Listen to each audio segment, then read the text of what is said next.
Grêmio confirma o favoritismo e vence o Cruzeirinho. O Internacional não saiu de um empate no estádio Beira-Rio com o São Paulo. E o Lajadense joga a vida daqui a pouco no Gauchão. É agora, no Papo de Boleiro.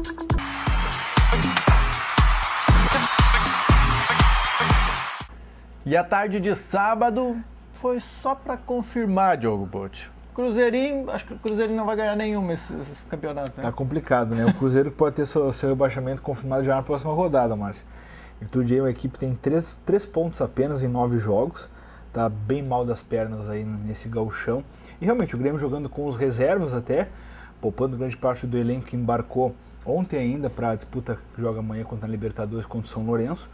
O Grêmio fez o dever de casa aí, saiu perdendo, é verdade. O Cruzeiro abriu o placar com o Caion, mas ainda no primeiro tempo acabou virando a partida e no segundo tempo confirmou a vitória, comandado pelo Lincoln, jogador que não pode ficar de fora nem do banco, seu Roger. Por favor, o Lincoln é o único jogador semelhante a um armador que o Grêmio tem em seu elenco, tirando os titulares, o Douglas e o Juliano. Então, o Lincoln tem que estar no grupo aí, que pelo menos vem atuando como opção, porque é um jogador, apesar de ainda muito menino, tem feito bastante diferença a favor quando tem sido exigido dentro de campo. Verdade que o jogo contra o Cruzeiro se torna mais fácil diante das dificuldades que o Cruzeiro tem enfrentado. Mas o que dá para perceber desse segundo time do Grêmio, vamos dizer assim, Diogo? Na verdade, é um segundo time, mas tem valores que têm sido utilizados no time principal. O próprio Bobô, o Henrique Almeida, o Ramiro, que é um jogador que foi titular bastante tempo no ano passado e retorna de lesão, não tem conseguido se afirmar ainda, mas é um jogador que está sempre presente. O próprio Marcelo Hermes, lateral esquerdo, é um jogador que também é o substituto natural do Marcelo Oliveira no time titular. Então, o próprio Bruno Grassi, né, que é uma liderança ali no gol, e o próprio Bressan também, jogador também que vai ser utilizado na defesa. Enfim, é um time, vamos dizer assim, experiente até certo ponto, né, jogadores rodados e tudo mais, e confirmou o favoritismo mesmo. O próprio Fernandinho, jogador que ingressou nesse time aí, é um jogador que atua na Libertadores na última semana, e é peça que tem sido utilizada bastante no time do Roger. Então é um grupo de atletas aí, apesar de reserva, mas é um grupo bastante forte. E o Roger, que parece que no meio da semana passada se atrapalhou nas trocas e tal, e posicionamento da equipe, agora... É que contra o Cruzeiro até errando tá certa. Aquele negócio assim. Mas realmente, o Grêmio não teve maiores problemas, o Grassi foi exigido muito pouco durante a partida. O gol ele não viu a cor da bola, mais uma vez a bola aérea, um drama aí gremista ao longo dessa início de temporada, toma gol de tudo que é jeito quando a bola vem por cima. Acabou sofrendo o gol que colocava o Cruzeiro em vantagem naquele momento da partida por uma bola aérea, mas não foi exigido no mais, né? O Grêmio soube se impor, usou a sua tradição e a experiência desse grupo, apesar de reserva, tem muito que futebol para mostrar. E o Benhur Pereira, que é o técnico do Cruzeiro... Parece que dessa vez não vai conseguir fugir do rebaixamento. Né? O Benhur que sempre entrava aí com aquele negócio de Salvador, né? No próprio Cruzeiro, no próprio Lajadense, outras equipes que ele participou aí.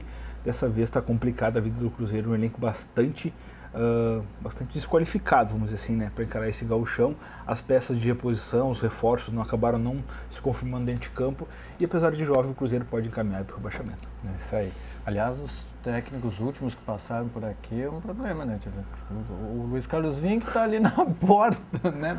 É o primeiro dele. Estaria caindo, né? Caindo, hoje cai. O campeonato acabasse hoje. Bom, a gente vai falar daqui a pouco do Veranópolis, mas antes de um Internacional que jogou em casa.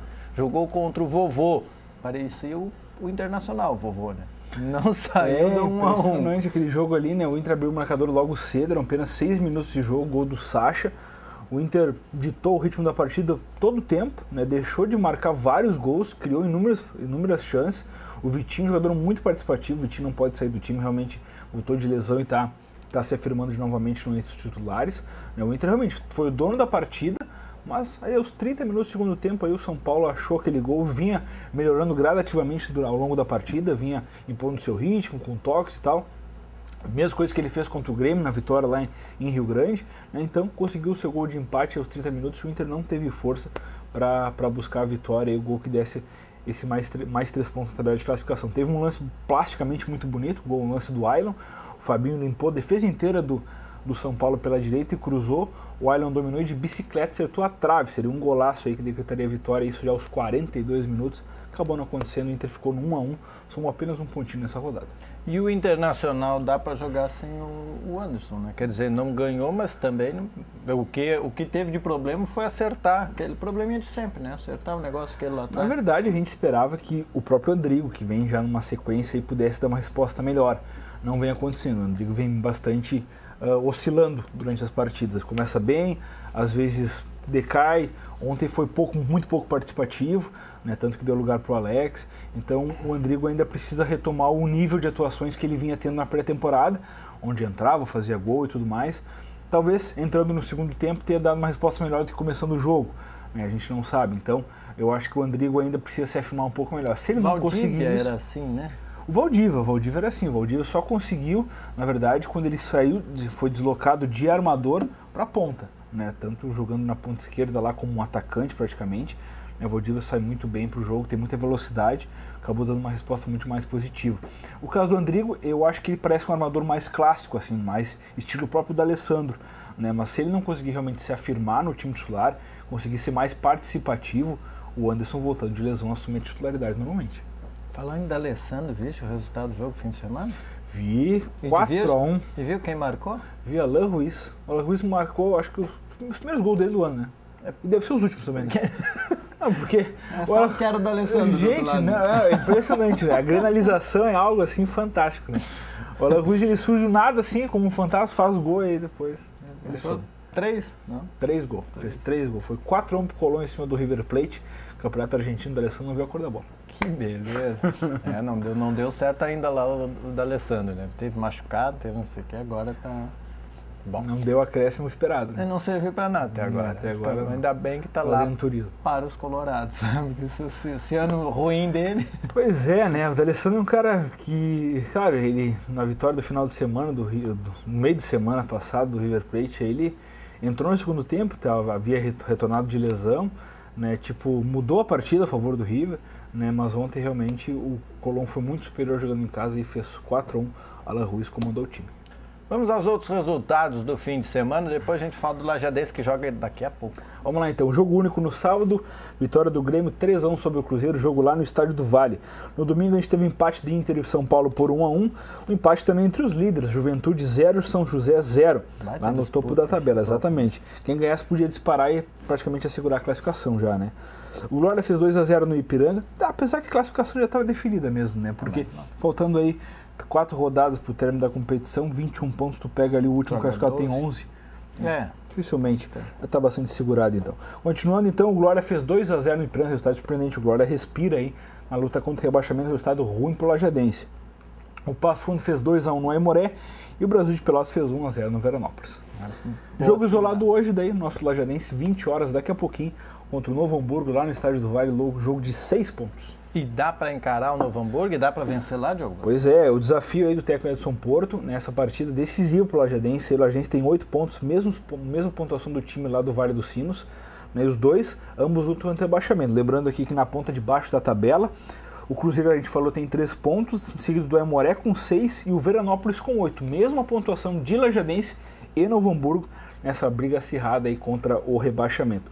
A gente deve ter novidades aí, não conta com o Gabriel Watts, suspenso pelo 3º cartão amarelo, mas em compensação tem a volta do Edson Borges. A gente conversou ontem de noite com o Edson Porto aí, até para elaborar a matéria que saiu hoje no Jornal Informativo sobre essa partida, e ele manteve o mistério, questão de escalação, disse que tinha pouca informação do Novo Hamburgo e que não ia largar nada antecipadamente para não municiar, vamos dizer assim, o adversário. Mas o certo é que tem o retorno do Diego Miranda, ele não deve atuar os 90 minutos em função de retornar de lesão, mas é uma peça importantíssima que deve ser opção para o segundo tempo. Diego Miranda, lembrando que sofreu uma lesão no início do gauchão, jogou bem pouco, vinha sendo o mentor desse meio campo do Alviazul, mas acabou se contundindo e retorna agora. Deve ser uma grata surpresa e um ótimo reforço para essa sequência final do Lajadense, pensando em fugir do rebaixamento. Pois bem, daqui a pouco então, às 8 da noite no Estádio do Vale, lá em Novo Hamburgo, tem Novo Hamburgo e Lajadense. Lajadense precisando vencer para poder respirar um pouco. Jogo complicado, aí a gente sabe, jogando fora ainda, o Lajadense precisa pontuar, precisa fazer ponto lá para não deixar até o próprio Novo Hamburgo desgarrar em alguma vantagem. E lembrando que o Lajadense tem uma sequência complicada ainda pela frente. Não enfrentou nem o Inter, que joga no final de semana, nem o Grêmio, e pega o Ipiranga de Erechim fora de casa. Então são 3 jogos dificílimos dos 4 que o Lajadense tem pela frente. Ganhando hoje, o Lajadense vai a 11 pontos, fica na 9ª colocação, que estava antes de começar essa rodada, né? Pelos critérios ele pode ter ganho mais colocação, mas em relação ao próprio Ipiranga e o Brasil de Pelotas, a gente não tem o resto das informações aqui, mas o certo que o Lajadense vai a 11 e vai brigar ali, até pode entrar na zona de classificação. Uma vitória pode dar esse respiro, esse alento. E lembrando que final de semana, né, dia do torcedor em Lajeado, né? No estádio Alviazul, o Lajadense recebe o Inter aqui em Lajeado, em jogo para lotar aí e fazer o Lajadense somar mais 3 pontos, quem sabe conquistar aí sim, vamos dizer assim, aquele jogo para dar o alívio, né, a questão de quanto ao rebaixamento. Não é impossível, o Lajadense já mostrou isso aqui, principalmente contra o Internacional. É verdade. E assim, a gente sabe que sempre jogo contra a dupla Grenal, jogo de TV, aquele negócio, o time costuma se engrandecer, né, e a gente tem a aposta que isso aqui possa acontecer no estádio do Alviazul na próxima semana. Os ingressos já estão à venda nos locais de costume. Né? Isso mesmo. E a gente vai durante a semana falando sobre esse jogo, também os valores dos ingressos e tal, que são um pouco diferenciados também. É hora de ganhar um pouquinho de dinheiro. É hora de um pouquinho de dinheiro porque é o time grande, é o time que vem jogar no interior, é jogo de televisão, então vale a pena o torcedor ir apoiar. Até porque não os ídolos do time de Porto Alegre, né? O torcedor está um pouquinho mais perto, a questão é ter aquele clima diferente de hotel e tudo mais, isso é bacana. É isso aí. Bom, nós voltamos amanhã depois do Redação Informativa, trazendo o resultado do Lajadense, quem sabe, uma vitória do Alviazul sobre o Novo Hamburgo, lá no Vale dos Sinos. O Vale dos Sinos deu sorte, né? Aí Moreno ganhou e tal. Pode ser, né? Pode ser, quem sabe, mais 3 pontos aí. Podia ser meio a 0, tá valendo. Trazendo os 3 pontos é o que conta. Nós voltamos amanhã. Até mais. Um abraço.